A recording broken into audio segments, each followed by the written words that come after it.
by Paye, Dr. Oyen Roy Nikang of Haye Kutum Laika, Abuni Ulosh Hamung Hamia Klanero, Joakni bottle by.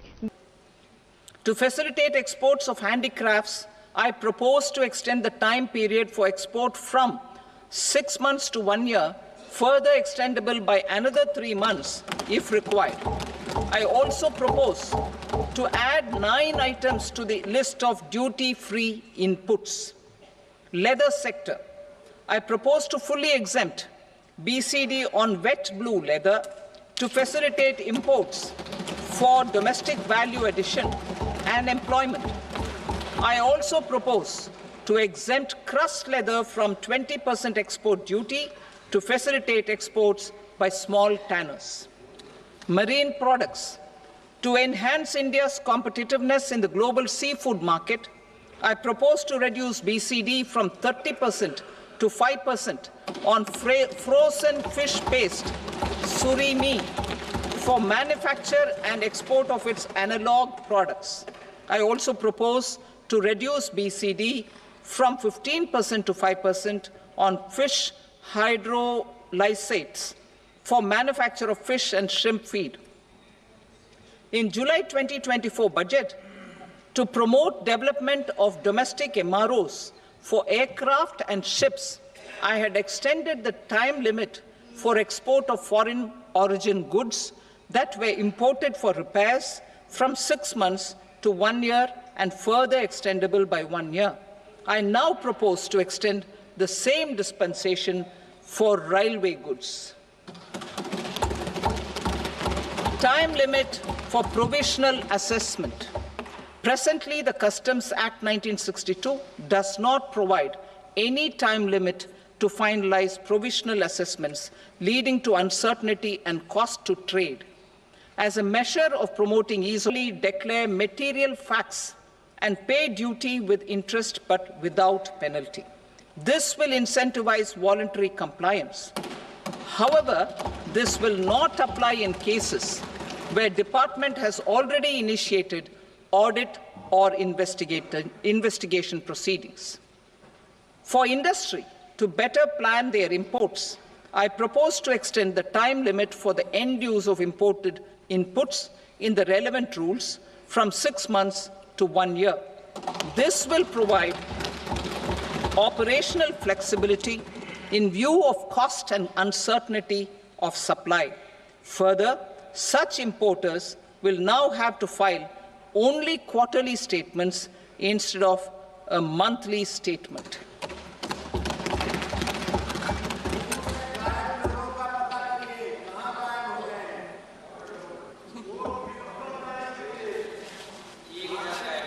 I now come to my direct tax proposals. In Part A, I have briefly underlined taxation reforms as one of key reforms to realize our vision of Vikasit Bharat. In respect of criminal law, our government in Bharatiya Nyaya Sanhita, replacing the Sanhita.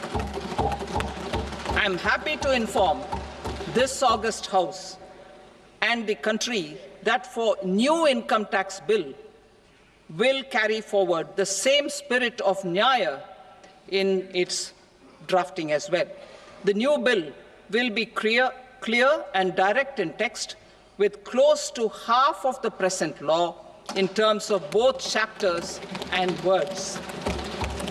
It will be simple to understand for taxpayers and tax administrators, leading to tax certainty and reduced litigation.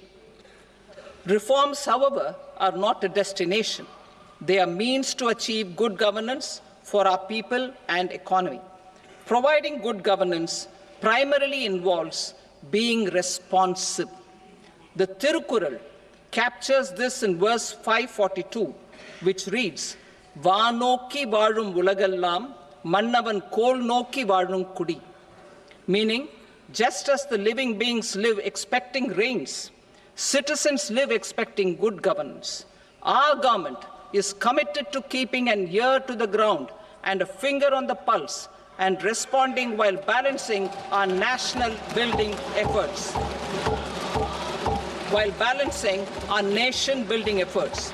The following measures will detail just how our government will, under the guidance of, has taken steps to understand and address. I repeat that sentence, sir. The following measures will detail just how our government, under the guidance of PM Modi, has taken steps to understand and address the needs voiced by our citizens. My tax proposals are guided by this spirit. The objectives of my proposals are as follows. Personal income tax reforms with special focus on middle class. Rationalization of TDS and TCS for easing difficulties. Encouraging voluntary compliance. Reducing compliance burden. Ease of doing business, employment and investment. I will come to my proposal on personal income tax towards the end. TDS and TCS, rationalization for easing difficulties. I propose to rationalize tax deduction at source, TDS, by reducing the number of rates and thresholds above which TDS is deducted. Further, threshold amounts for tax deduction will be increased for better clarity and uniformity.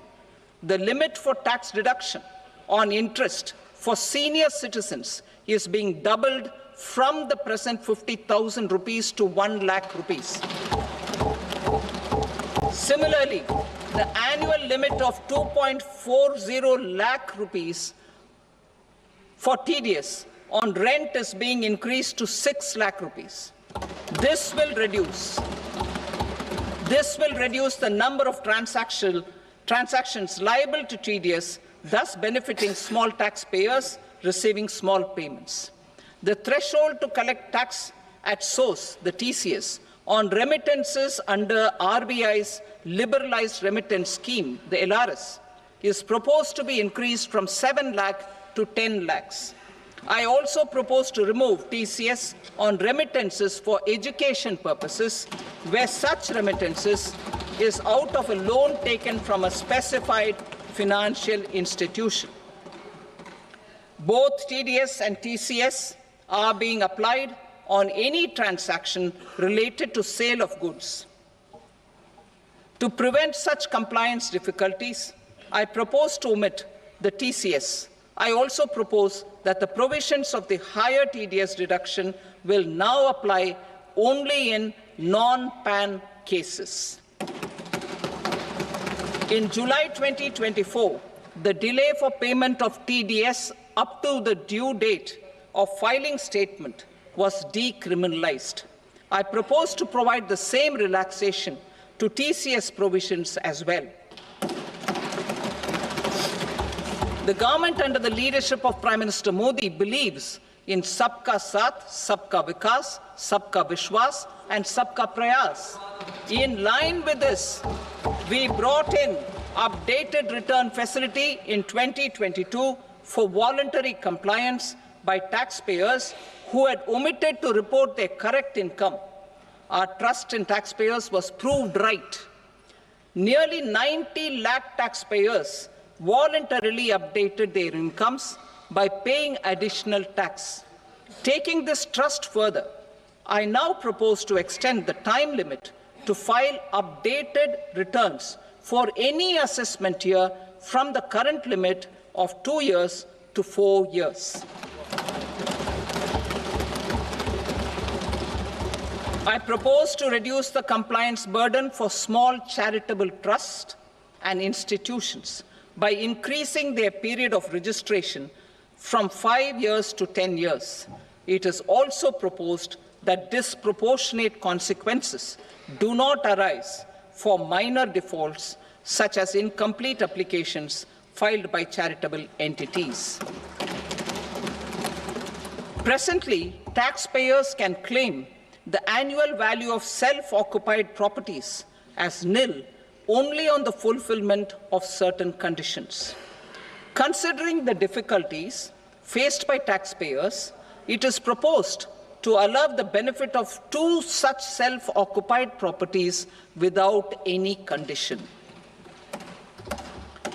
To streamline the process of transfer pricing and to provide an alternative to yearly examination, I propose to introduce a scheme for determining arm's length price of international transaction for a block period of 3 years. This will be in line with global best practices. With a view to reduce litigation and provide certainty in international taxation, the scope of safe harbor rules is being expanded. A number of senior and very senior citizens have very old national savings schemes accounts. As interest is no longer payable on such accounts, I propose to exempt withdrawals made from NSS by individuals on or after 29th August 2024. I am also proposing to allow similar treatment to NPS Vatsalya accounts as is available to normal NPS accounts subject to overall limits. In my speech in July 2024, I had promised that all processes, including giving effect to appellate orders, shall be digitalized and made paperless over the next 2 years. So I'm happy to announce that digitalization is being made operational now. In July 2024, we brought in the Vivad Se Vishwas scheme to resolve income tax disputes pending in appeal. The scheme has received a great response, with nearly 33,000 taxpayers having availed of the scheme to settle their disputes. I have a few proposals to promote investment and employment. It is proposed to provide a presumptive taxation regime for non-residents who provide services to a resident company that is establishing or operating an electronics manufacturing facility.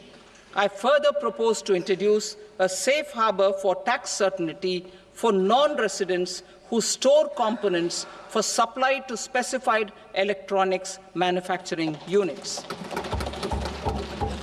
Presently, the tonnage tax scheme is available only to sea-going ships. The benefits of existing tonnage tax scheme are proposed to be extended to inland vessels registered under the Indian Vessels Act 2021 to promote inland water transport in the country. Extension for incorporation of startups. We continue to support the Indian startup ecosystem. I propose to extend the period of incorporation by 5 years to allow the benefit available to startups which are incorporated before 1/4/2030.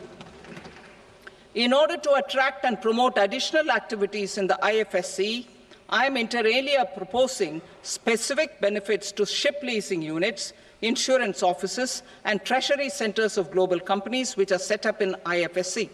Further, to claim benefits, the cut-off date for commencement in IFSC has also been extended by 5 years to 31/3/2030. Category 1 and Category 2 AIFs are undertaking investments in infrastructure and other such sectors. I propose to provide certainty of taxation to these entities on the gains from securities, to promote funding from sovereign wealth funds and pension funds to the infrastructure sector.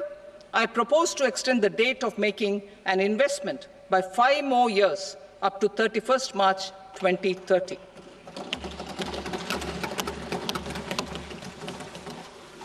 Personal income tax reforms with special focus on middle class.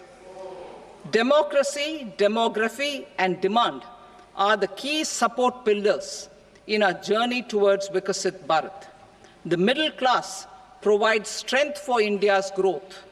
This government, under the leadership of Prime Minister Modi, has always believed in the admirable energy and ability of the middle class in nation building. In recognition of their contribution,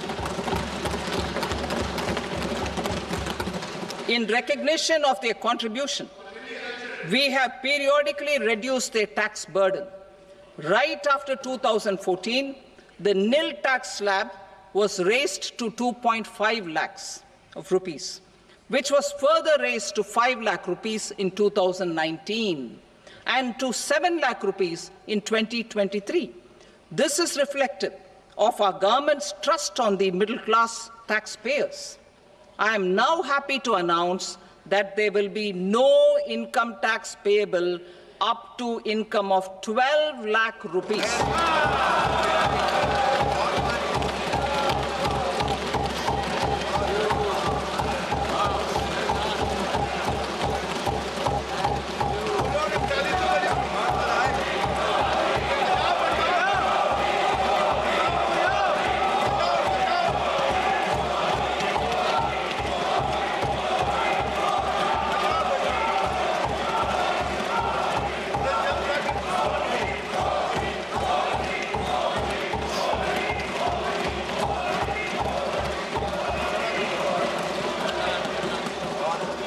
So, average income of 1 lakh per month other than the special rate income such as capital gains under the new regime.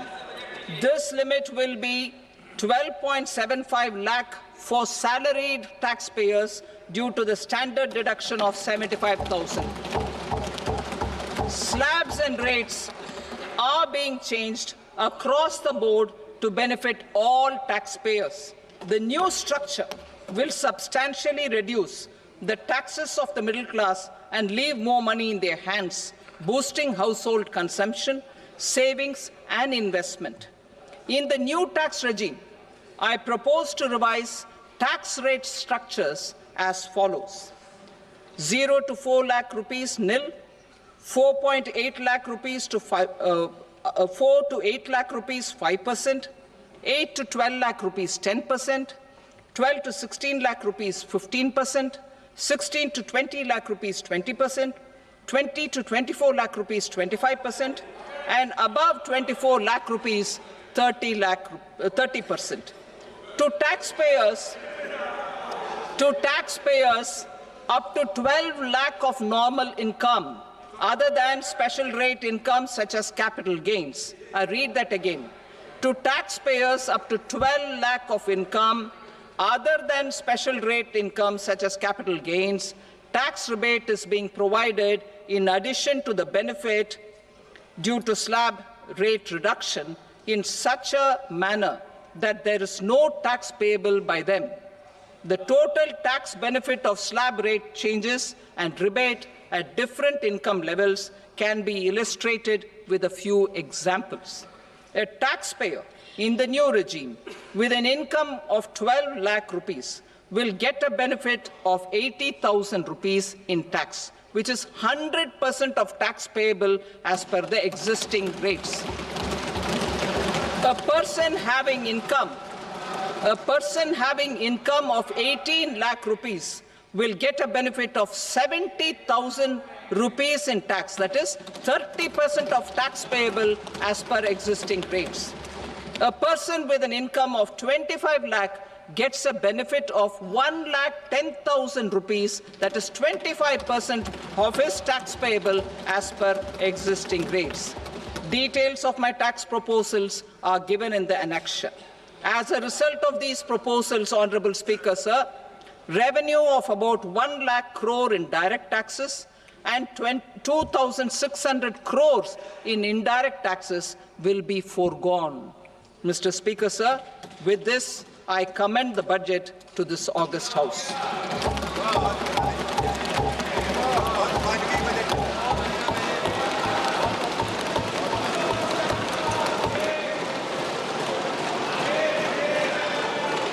Item number 2, Srimati Nirmala Sitharaman.